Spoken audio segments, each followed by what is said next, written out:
Do you think he's a war criminal? We have friends of the show, I've had it, ladies, having a conversation with Cory Booker. Benjamin Netanyahu, do you think he's a war criminal? Again, these are questions that a lot of people think are the important litmus tests that are loaded and hot. My urgency is to be an effective leader in bringing an end to this crisis. And I get these questions all the time that, to me, undermine my urgency. I think the thing that Democrats get so frustrated with, where we are right now, where you see like the Zoran Mamdanis and the Graham Plattners rise up, because they can go on podcasts and you can say, do you think Benjamin Netanyahu is a war criminal? And they just say yes. And that's the end of it. It's not all of the rhetoric answering. It's like what happens to Democratic politicians, they go through this like prism, and then we can't ever get like the answer to yes or no conversations like you do with Bernie and others. And that's the frustration for the Democratic Do I think Netanyahu is worse than Trump? Yes. Bro, it is not that hard to say that Benjamin, like, this is a exit ramp. Oh yeah, Netanyahu is really bad. He's a war criminal, but he can't even say that. It's just like, this shit is so wild to me that it unironically feels like there's like, do they have blackmail? Like, what the is going on? It's over. You know what I mean? Like, what are you defending? It's over, man. It's over. It's like the established global position, right? And it blows my mind that these liberals won't say it out loud. I don't understand it. Like, what is the purpose? What do you mean they're still being paid by AIPAC? I know, but like, AIPAC payments are a vehicle to win re-elections. And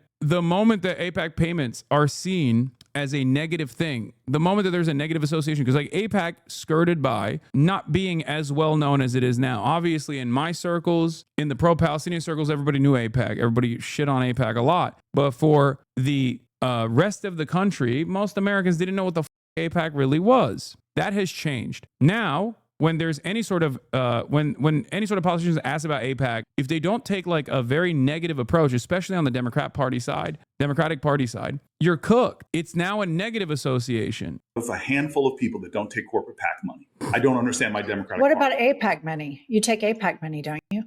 A minuscule percentage of my resources come from I read it's like 871,000. 800,000. Yeah, but that's a lifetime number of raising tens of millions of dollars. Let me give you the right stat. The majority of my money comes from small dollar contributions. My last report, I think 76% of it came from people that gave $25 or less. Again, we could pick at each other, or we could do what we need. Yeah, we gotta unify.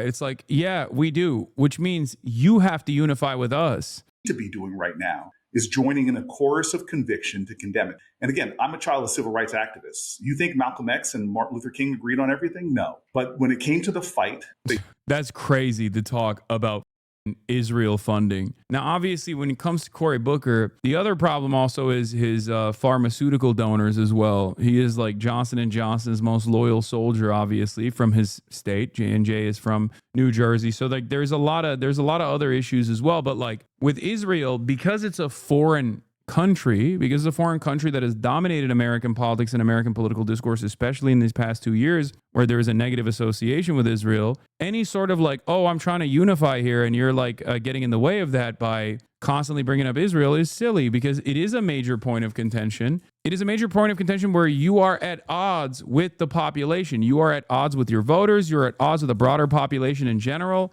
This is a perfectly valid issue to bring up. It's not being a spoiler.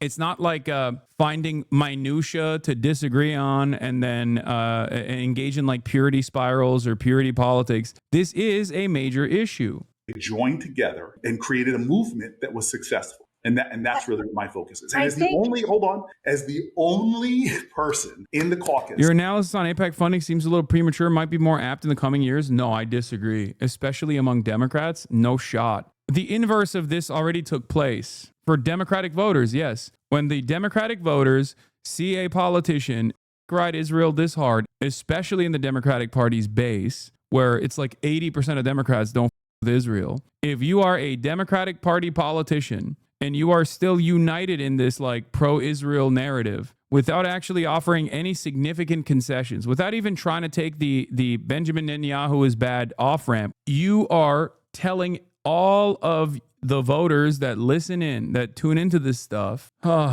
You're telling all those voters you don't give a fuck about them. You don't give a fuck about their opinions. Zoran Mamdani is proof of this concept, okay? It already happened. We don't have to speculate any longer. We don't have to present approval ratings or polls any longer. We can just point to a person who boldly declared that as an American mayor, he cares about his constituents here and not about a foreign nation, okay? And he was rewarded for it. That was a major turning point in American political discourse. Now, I'm not talking about what Zoran has done since then, okay? Because we're talking about his electoral victory in the primaries, the upset victory that he secured in the Democratic New York mayoral primaries. Voters overwhelmingly see something wrong. They see that Israel is doing a lot of harm. And then they look at the media and they see everybody deriding Israel. They look at our politicians and they see everybody deriding Israel. They go, what the fuck is going on here? So you can cut away at that. As a party,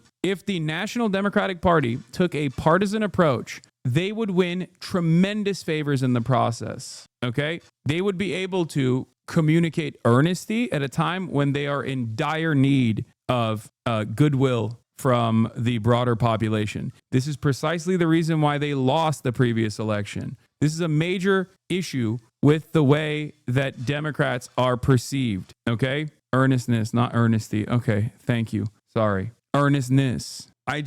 I'm not even doing the moral position anymore, okay? I don't have to argue on the boundaries of morality. Although I have. A lot of people in the field of politics don't care about that. They're immoral vessels. They are empty suits, empty husks that are utterly soulless. Being anti-Israel recovers something that the Democratic Party has lost, the confidence of the voters that they actually do listen to their desires. This is the best opportunity to present. And the reason why I say that is because right now there is still a major fissure between the way that the public perceives Israel and the way that politicians communicate their undying loyalty to Israel. That's it. And there are people like Marjorie Taylor Greene, Tucker Carlson, and numerous others who actually take advantage of that messaging vacuum and present themselves as honest communicators, saying things that others are too afraid to say. Meanwhile, you shouldn't even be afraid to say this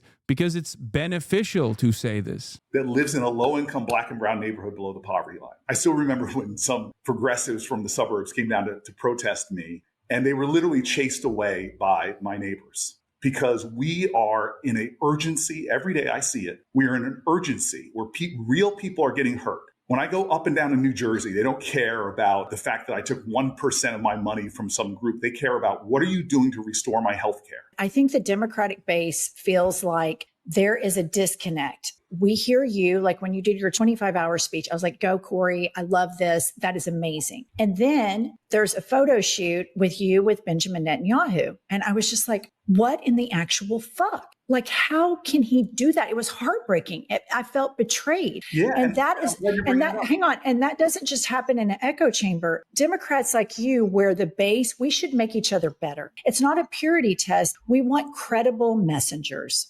Because when we are down the middle, beholden to corporate interests, we leave this vacuum. And that's how fascism has flourished. For myself and a lot of our listeners, when I saw the picture with Benjamin Netanyahu, I felt like it diminished your 25 hours. That's how it felt to me. That's a great cook. Wait, people said she was soft on him. This is not.